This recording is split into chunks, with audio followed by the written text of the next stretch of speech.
우리 한번 따라해 보겠습니다. 내 길이 아닌 하나님의 길을 가는 자의 형통. 성경에서 두 종류의 길을 말한다면 인간의 길, 즉 내 길과 하나님이 내시는 길을 말할 수 있습니다. 인간의 길은 각자 자기의 소견에 좋은 대로 내가 원하는 대로 사는 길입니다. 서로 공통점이 있는 것 같은데도 공통점이 없고 인간의 마음만큼이나 복잡하고 다양하므로 갈래갈래 흩어져 하나가 될 수 없는 길입니다. 잠언 14장 12절에 어떤 길은 사람이 보기에 바르나 필경은 사망의 길이니라 말씀하는 것처럼 내 길, 인간의 길의 그 결과는 사망일 뿐입니다. 그래서 이 시대의 사람들이 이구동성으로 길이 안 보인다, 길이 없다 염려하고 두려워합니다. 그러면서 남의 탓, 세상 탓, 시대 탓을 하지만 그런다고 달라지는 것도 없습니다. 반대로 하나님의 길은 우리 인간의 생각으로는 쉽게 이해할 수가 없을 뿐 분명한 인생의 해답이 있는 승리의 길입니다.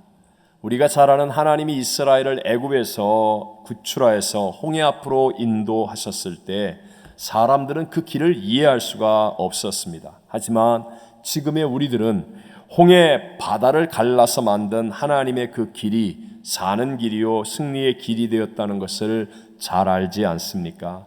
오늘도 우리는 하나님의 길을 선택하는 것이 사는 길이고 승리하는 길임을 믿어야 한다는 것입니다. 자, 본문 8절과 9절을 다 같이 한번 읽어보겠습니다. 이는 내 생각이 너희의 생각과 다르며 내 길은 너희의 길과 다름이니라. 여호와의 말씀이니라.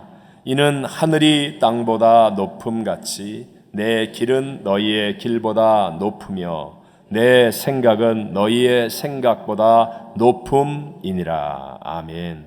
이사야 선지자를 통해서 이 말씀을 듣는 청중들은 바벨론의 포로 신세가 되어 있는 유대인들이었습니다. 그들은 기원전 587년 전후로 3번 이상 많은 사람들이 바벨론에 억지로 포로로 끌려와서 지금은 몇십 년을 지낸 상태입니다. 그런 유대인들이기에 이제 자신들은 포로에서 해방되는 길은 없다라고 생각할 수밖에 없었습니다. 그들은 이런 생각을 했습니다. 자기들이 하나님이라도 이렇게 배교하고 엉터리 같은 우리들을 용서하지 않을 것이야. 또 하나님이 만약 용서해 준다 할지라도 이렇게 막강한 바벨론이 어떻게 망할 수가 있을까? 오늘날 세계의 2강이라고 말하는 미국과 중국이 망한다는 것을 우리는 지금 생각할 수 없는 것처럼 마찬가지로 당시에는 그 강대하고 화려한 바벨론이 망한다는 것은 생각할 수가 없는 일이었기 때문이었습니다. 그러나 하나님의 생각은 언제나 인간의 생각보다 높아서 이사야 선지자가 말한 대로 이스라엘 백성들은 포로에서 해방되어졌습니다. 어느 마을의 농부들이 하나님께 요구합니다. 하나님, 우리들이 원하는 대로 1년만 날씨를 변화시켜 주세요. 하나님이 대답하십니다. 그래, 좋다. 1년 동안 너희가 원하는 대로 날씨를 변화시켜 주마. 그래서 농부들은 자기들의 경험에 의해서 하나님께 요구합니다. 하나님, 지금은 비를 주세요. 하나님, 지금은 햇빛을 주세요. 하나님, 지금은 바람을 주세요. 가을이 되어서 들판에 곡식이 정말 잘 자라서 추수하기에 이르렀습니다. 농부들은 신이 나서 추수를 하고 탈곡을 했는데 그런데 이게 웬일입니까? 막상 탈곡을 해보니 알곡이 없습니다. 아니 하나님, 왜 알곡이 하나도 없습니까? 그제서야 농부들은 자신들의 경험과 생각에 의해서 알곡이 맺어지는 것이 아니라 때로는 비바람도 맞고 때로는 가뭄도 견디고 때로는 여러 어려움들을 통해서 오히려 더 탄탄한 알곡을 맺게 하는 것임을 깨닫게 되었습니다. 하나님의 생각이 언제나 자기들의 생각보다 더 높다는 것을 알게 되었다는 것이죠. 지금 예를 든다면 실제로 유럽 같은 경우는 많은 중동의 사람들이 이민을 가서 이슬람화를 걱정하지만 여러분 또 다른 한 면에서는요, 유럽으로 이주한 중동의 이슬람들 때문에 실제로 지금 중동의 그들 나라의 복음화가 되는데 굉장히 큰 유익이 있다고 말합니다. 독일의 이란 이슬람들은요, 1년에 지금 수천 명씩 기독교 세례를 받고 있습니다. 또 지금 중동 국가에서는요, 정식 선교사를 인정하지 않기 때문에 선교사가 복음을 전할 수 없기 때문에 선교사를 통해서 기독교로 돌아오는 사람은 별로 없는데요, 필리핀의 가정부와 같은 사람들을 통해서 기독교로 돌아오는 사람들이 표시는 안 나지만 굉장히 많다고 말합니다. 하나님의 길은요, 우리가 눈으로 보고 생각하는 것으로 다 이해하지 못하는 더 높은 차원이라는 것입니다. 혹시 오늘 예배를 드리는 여러분들 가운데 내가 안전했다고 생각했던 이 미국 이민 생활의 길에서 당황하고 있는 분은 없습니까? 내가 확실하다고 믿고 갔던 나의 길에서 지금 뜻대로 되지 않음으로 말미암아 염려와 걱정, 두려움 가운데 사로잡힌 분은 없습니까? 만약에 내 인생에 내가 찾는 길이 다 막혔다는 생각이 든다면 그때가 바로 하나님의 길을 발견할 때임을 깨닫게 되시기를 바랍니다. 그럼 어떻게 하면 우리는 승리를 주시는 하나님의 길을 갈 수 있겠습니까? 저는 오늘 내 길이 아닌 하나님의 길을 가는 자의 형통이라는 제목으로 이 시대를 살고 있는 저와 여러분에게 주시는 세 가지 하나님의 은혜를 함께 나누기를 원합니다. 첫 번째, 하나님이 열어주시는 길은요, 기도하는 사람이 갈 수 있다는 것입니다. 어떤 사람이 간다고요? 기도하는 사람. 우리 본문 가운데 6절을 같이 읽어봅니다. 너희는 여호와를 만날 만한 때에 찾으라. 가까이 계실 때에 그를 부르라. 여호와를 찾으라, 여호와를 부르라. 이 말은요, 대충 찾거나 적당히 부르는 게 아니라 필사적으로 행하는 것을 의미합니다. 시편 42편 1절에 하나님이여 사슴이 시냇물을 찾기에 갈급함 같이 내 영혼이 주를 찾기에 갈급하나이다 라는 이 시편 기자의 고백이 있죠. 사슴은 이 식도가 셀로판지처럼 얇아서 물을 말리 마시지 못하면 식도가 들러붙습니다. 그래서 떨어지지 않아서 죽는 거예요. 그러니까 시냇가에 사나운 맹수들이 있는 것을 알면서도 불구하고 이 죽음 직전의 어떤 간절함과 절박함으로 이 사슴이 물을 찾아오는 것입니다. 이런 사슴과 같은 그런 절박한 심정으로 하나님을 찾고 하나님을 부르면 만나게 된다는 것을 성경은 우리에게 말씀하고 있습니다. 오늘 우리들도 마찬가지라는 거죠. 여러분, 우리는 하나님이 늘 가까이 계신다고 생각하지만 정말 이 사슴이 목말라 하는 것 같은 그 간절함으로 하나님을 찾습니까? 정말 사슴이 물을 마시지 않으면 죽을 것 같은 절박함 속에서 하나님을 부르고 있습니까? 마치 밟으면 쾅 터지는 그 쥐레가 사방에 묻혀 있는 길을 가는 것처럼 얼마나 조심스럽게 집중력과 절박함으로 한 걸음 한 걸음을 뛰어야 합니까? 그것처럼 우리가 하나님께 기도한다면 반드시 저와 여러분은 하나님이 내시는 길을 가는 사람이 되어질 줄로 믿습니다.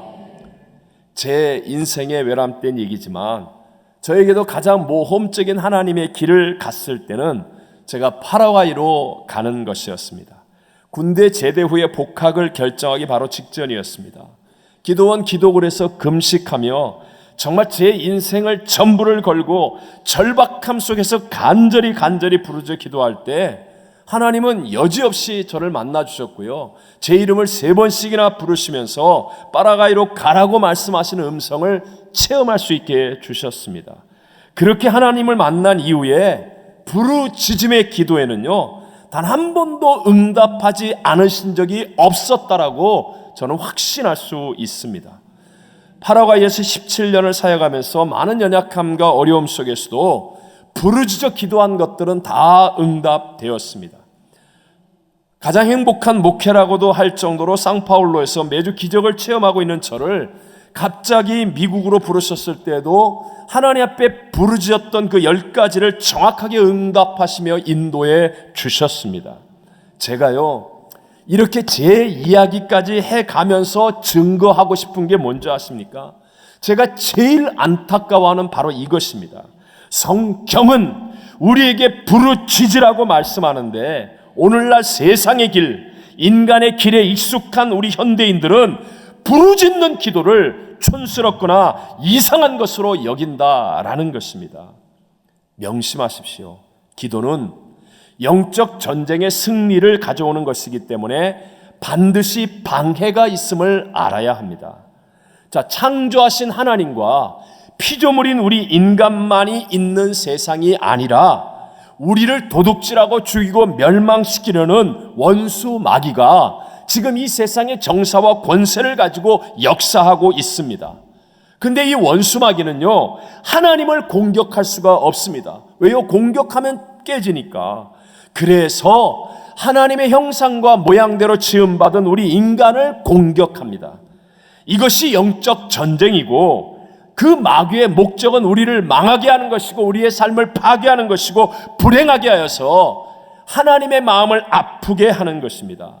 그래서 인정사정이 없습니다. 사람을 망가뜨리는데, 파괴하는데, 불행하게 하는데 원수 마귀는 룰도 없고 인정사정이 없습니다. 하지만 안타깝게도 우리가 원수 마귀와 싸우면 백전백패합니다. 그러나 하나님이 우리와 함께 싸우시면 백전백승하는 줄로 믿습니다. 그럼 그 하나님이 언제 우리를 위해 싸우고 우리와 함께 싸우실 수가 있습니까? 바로 우리가 기도할 때입니다. 기도 외에는 이런 유가 나갈 수 없느니라 말씀하지 않았습니까? 그래서 when we pray, God works. 우리가 기도할 때 하나님이 일하시는 것입니다. 그럼 여러분 한 번만 마귀의 입장이 되셔서 한번 여러분 생각해 보세요. 마귀가 패배하지 않으려면 어떻게 해야 되겠습니까? 마귀가 할 수 있는 것은 바로 우리의 기도를 막는 것입니다. 우리가 기도만 안 하면 마귀는 우리를 백전백승할 수 있는데, 우리가 기도만 하면 자신이 백전백패하기 때문에 마귀가 최선을 다해서 해야 할 일은 우리가 기도하지 못하게 하는 것입니다. 그래서 끊임없이 교회는 오는데 기도를 의심하게 만들고, 기도에 대한 부정적인 생각이 들게 만들고, 기도 시간에 나타나는 작은 현상을 가지고도 자꾸 딴 생각하게 만들고, 게으르게 만들고, 피곤하다, 힘없다, 연약하다 이렇게 하면서 기도를 막는 것입니다. 이스라엘이 아말렉과 전쟁을 할 때 모세의 기도의 팔이 내려갈 때 마귀가 이겼습니다. 그러나 아론과 훌이 연합하여서 끝까지 모세의 손을 받치고 기도하였더니 이스라엘이 악한 세력 아말렉을 이겼지 않습니까? 그래서 원수 마귀는 무엇보다도 자신들의 모든 능력을 동원해서 우리의 기도를 막는 것입니다. 그래서 기도에 대해서 부정적인 반응이 많은 거예요. 우리가 기도를 해도 자꾸 산만하게 만들고 눈뜨게 만들고 졸게 만들고, 그래서 우리의 기도가 하늘에 상달되는 게 아니라 땅에 떨어지게 만듭니다. 기도 중에 끊임없이 딴 생각이 들어오고 잡생각이 들어오고 부정적이 되는 이유가 무엇이든지 간에 기도가 하나님께 상달되지 않는 한 원수 마귀는 우리를 이길 수 있기 때문입니다. 그렇지만 만약에 저와 여러분이 간절하게 절박하게 부르짖어 기도하면 반드시 그 기도는 하나님께 상달되어져서 하나님의 역사와 능력과 승리를, 하나님의 길이 열려지는 그 놀라운 능력이 나타나게 될 줄로 믿습니다. 그래서 성경 전체는 우리를 향하여 부르짖어 기도할 때 하나님이 어떻게 응답하시고 역사하는지를 계속하여 말씀하고 또 말씀하고 있습니다. 제가 너무 많은데 오늘 이 설교를 위해 어쩔 수 없이 줄여갖고 몇 구절만 여러분과 함께 읽어보려고 합니다. 출애굽기 22장 23절을 읽습니다. 그들이 내게 부르짖으면 내가 반드시 그 부르짖음을 들으리라. 아멘. 예레미야서로 넘어와서 29장 12절, 너희가 내게 부르짖으며 내게 와서 기도하면 내가 너희들의 기도를 들을 것이요. 우리가 잘 아는 33장 3절, 너는 내게 부르짖으라 내가 내게 응답하겠고 내가 알지 못하는 크고 은밀한 일을 내게 보이리라. 아멘. 성경에 너무너무 많은 약속이 있어서 제가 몇 구절만 뽑을 정도로 이렇게 성경에 하나님이 1.1에 변하지 않은 말씀으로 약속하신 것인데 어떻게 하나님이 내가 오늘 부르짖는데 응답하지 않을 수가 있단 말입니까? 힘든 세대가 될수록, 마지막 시대가 될수록 부르짖어 기도할 수 있는 교회가 좋은 교회임을 믿으시기 바랍니다. 교회가 함께 기도하면 더 큰 힘과 능력과 역사가 나타나게 될 줄로 믿습니다. 같이 기도하는 성도가 있는 그 교회가 복이 있는 줄로 믿습니다. 기도하면, 부르짖어 기도하면 하나님의 길을 갈 수 있습니다. 두 번째로요, 하나님이 열어주시는 길은 회개하여 깨끗하고 거룩해지면 뭐하여? 회개하여 깨끗하여 거룩해지면 갈 수 있게 됩니다. 예를 들어 비행기 같은 것을 탈 때 먼저 검색을 철저히 하지 않습니까? 들고 탈 수 없는 것들이 있으면 비행기를 탈 수가 없습니다. 하지만 다 꺼내고 버리고 나면 편하게 목적지까지 비행기가 나를 데려다 줍니다. 마찬가지로 우리 하나님과 함께 하려고 할 때도요, 먼저 내 안에 있는 모든 불이 버려야 됩니다. 그래야 하나님과 함께하며 하나님의 은혜를 누릴 수가 있습니다. 원래 우리 좋으신 하나님은요, 가장 좋은 에덴 동산을 우리 첫사람 아담과 우리 인간에게 은혜로 다 주셨습니다. 그런데 인간이 죄를 지음으로 말미암아 하나님과 모든 좋은 것들을 잃어버리게 되었습니다. 인간이 하나님을 이렇게 잃어버리고 난 다음 자기가 만든 내 길을 가면 될 줄 알았는데 뜻대로 되지 않았습니다. 내 길을 통하여 죄와 가난, 저주, 질병, 다툼, 분쟁, 사망만이 다가올 뿐이었습니다. 여러분, 그래서 죄로 타락한 이 세상은요, 절대로 공평하지 않습니다. 어떤 나라와 정부도, 어떤 학교, 어떤 공동체, 어떤 교회, 어떤 장소도, 어떤 국가도 공평하지 않습니다. 죄인인 내가 선하지 못하면서 어떻게 다른 사람이 온전히 선할 것을 기대할 수가 있겠습니까? 그래서 우리는 답답한 일을 만나고 억울한 일을 만나고 힘든 일을 만나게 되는 겁니다. 하지만 기억하십시오.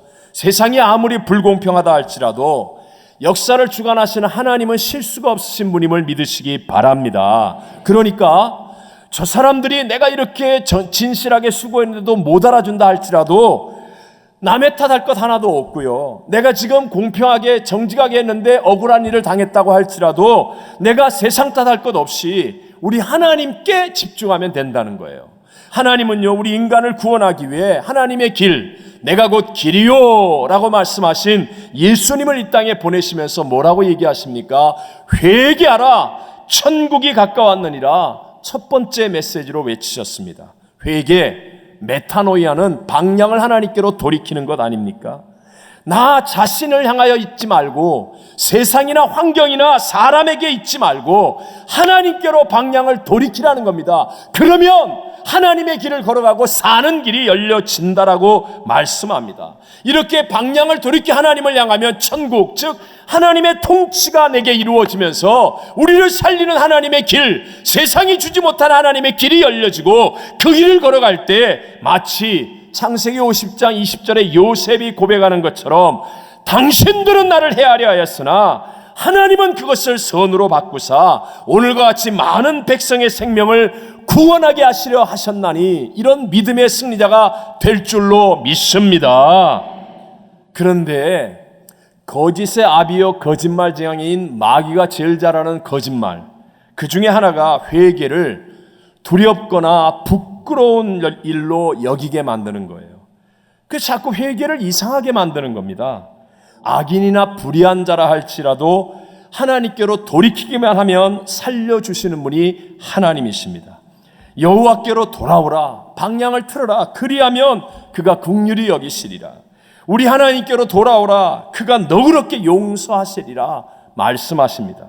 하나님은 우리를 심판하기 위해 회개하라는 것이 아니라 우리를 위한 은혜와 복을 주시기 위해서 회개하라고 하는 것임을 믿으시기 바랍니다. 제가 최근에 들었던 간증이기에 참 마음에 남고 또 은혜와 도전이 되었습니다. 한국의 한 신경외과 의사의 간증입니다. 이분은 젊은 나이에 뇌수술 쪽으로는 한국 최고의 전문의가 되었고요. 큰 종합병원의 과장으로 엘리트 중에 엘리트 의사였습니다. 교회를 다니고 집사라는 직분도 받은 주변에서 인정받는 사람이었습니다. 그러나 워낙 수술로 유명한 의사가 되어서 환자들이 많이 몰려오다 보니까 환자들을 기계처럼 보기도 하고 어떤 때는 물건처럼 대할 때도 있었습니다. 환자와 환자 가족에게 신경을 쓸 여유는 전혀 없었습니다. 자신이 그리스도인임에도 불구하고 하나님의 영광을 생각할 수가 없었습니다. 근데 어느 날 이분이 지나친 과로로 갑자기 쓰러져 버렸습니다. 팔다리가 마비되면서 코마 상태로 가기 일보 직전 상태로 병원 침대에 누워 있었습니다. 마비가 그러니까 이 부분이 사실 이 의사 자기 담당 분야였기 때문에 누워서 지금 자기 상태를 스스로 진단해 보니까 이 상태가 계속되면 이 팔다리의 마비가 신체 상부와 곧 뇌로 연결이 될 것이고, 그러면 조금 있다가 완전히 코마 상태로 들어가게 되고 죽을지도 모른다라는 생각이 들어오는 거예요. 그러자 뭐 다른 방법이 없으니까 그때부터 하나님께 매달리기 시작했습니다. 그리고 자기 나름대로 열심히 기도하기 시작하는데 갑자기 하나님이 회개를 시키시는 거예요. 회개가 터져 나옵니다. 처음으로 자신이 이제 환자 입장이 되어 보니까 이전에 자신이 그리스도인 의사로서 환자를 얼마나 차갑게 대하던 괴물과 같았는지, 하나님의 영광을 전혀 나타내지 못했던 그리스도인이었음을 깨닫게 되었습니다. 코마 상태로 가기 직전 철저하게 하나님 앞에 회개하고 또 회개했는데 정말 죽음 일보 직전에 기적과 같이 살아났습니다. 그리고 이분은요, before and after, 이게 완전히 달라졌어요.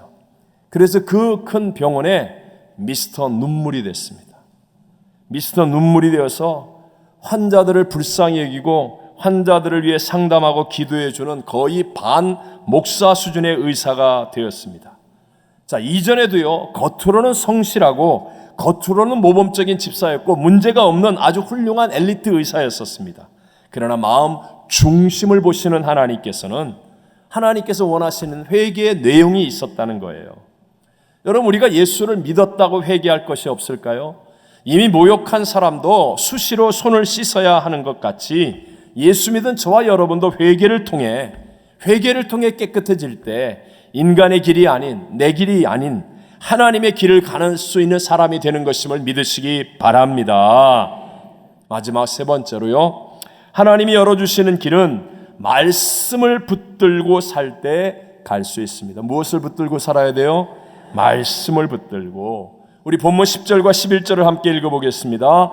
이는 비와 눈이 하늘로부터 내려서 그리로 되돌아가지 아니하고 땅을 적셔서 소출이 나게 하며 싹이 나게 하여 파종하는 자에게는 종자를 주며 먹는 자에게는 양식을 줌과 같이 내 입에서 나가는 말도 이와 같이 헛되이 내게로 되돌아오지 아니하고 나의 기뻐하는 뜻을 이루며 내가 보낸 일에 형통함이니라. 아멘.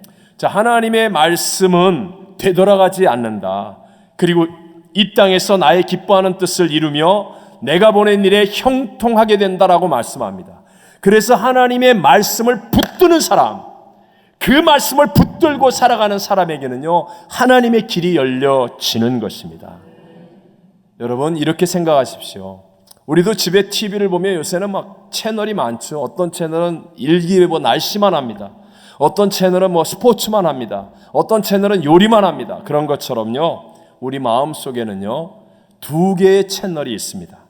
첫 번째 채널은요, 우리의 인생의 실패, 아픔, 실수, 고통만을 집중적으로 우리에게 방영해 줍니다. 그래서 끊임없이 우리가 과거를 후회하게 하고 누군가를 원망하게 하고 미워하게 합니다.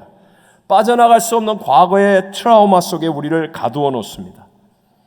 이스라엘 백성들이 광야에서 조금만 힘들어도 노예 생활하던 애굽으로 돌아가자고 하면서 하나님을 원망했던 것처럼 이 채널을 바라보고 있으면 우리는 옛사람의 부정적이고 패배주의적인 비뚤어진 시각으로 인생을 살 수밖에 없기 때문에 절대로 축복된 미래를 열어갈 수가 없습니다. 그러나 하나님께서는 이 채널에서 또 다른 채널로 돌릴 수 있는 믿음의 리모컨을 주셨습니다. 그 채널을 하나님은 바꾸기를 원하시는 거예요. 이 믿음의 리모컨을 통해서 채널을 바꾸어 보면 주님의 시각으로 우리의 인생을 볼 수 있게 됩니다. 하나님의 약속이 보이고 승리가 보여집니다. 때로는 광야의 어려움이 있지만 그 고통 너머에 있는 하나님의 약속이 보이기 시작합니다. 광야 속에서도 오아시스가 보이고 만나와 메추라기가 보입니다. 구름 기둥, 불 기둥이 보이면서 고마움이 깨달아지기 시작합니다. 때로는 연단과 고난이 다가오지만 죽이시지 않고 살리시는 하나님의 손길이 보여지고 하나님의 선하심이 믿어지는 장래의 희망과 소망이 넘쳐나게 되어진다는 것입니다. 바로 이 인생의 채널, 내 마음의 채널을 돌릴 수 있게 만드는 게 하나님의 말씀입니다. 말씀 없이는 안 돌아갑니다. 내가 무슨 긍정적인 사람이 된다고요? 절대로 안 돌아갑니다. 잠깐 긍정적인 척 할 뿐이죠. 긍정적인 척 한 만큼 나중에 더 많이 부정적이 됩니다. 오직 말씀만이 우리를 점핑하게 만들어 주는 것입니다.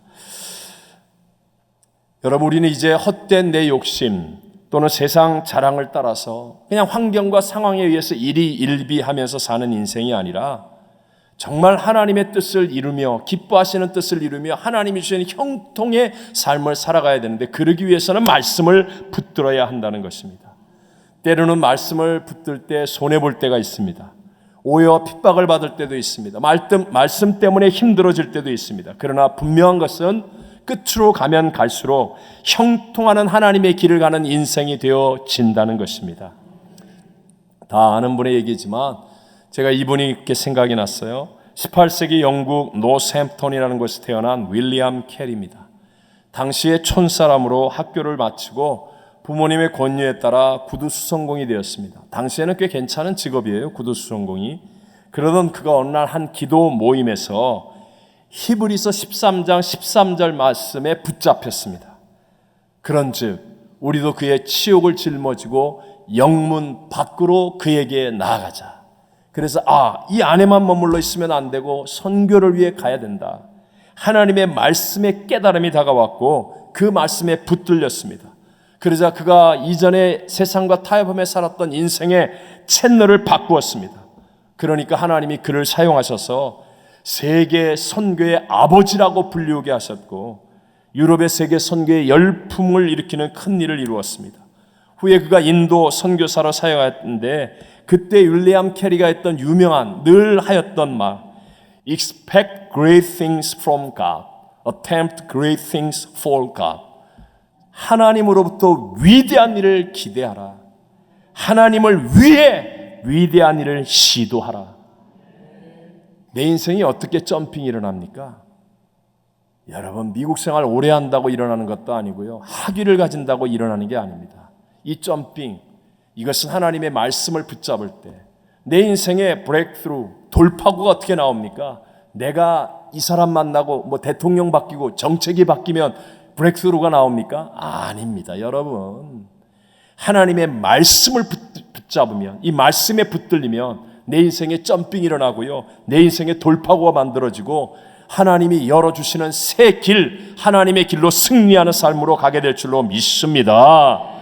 세상의 길, 인간의 길은 잠깐은 화려합니다. 내 뜻대로 하니까 잠깐은 멋진 것 같습니다.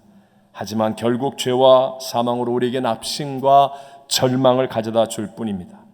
하지만 우리가 정말 부르짖는 기도의 사람이 되면, 하나님께로 돌아서는 회개의 사람이 되면, 말씀을 붙드는 사람이 되어지면 부활과 영생, 천국뿐만이 아니라 하나님이 보낸 일의 형통을 누리는 하나님의 길을 가게 될 줄로 믿습니다.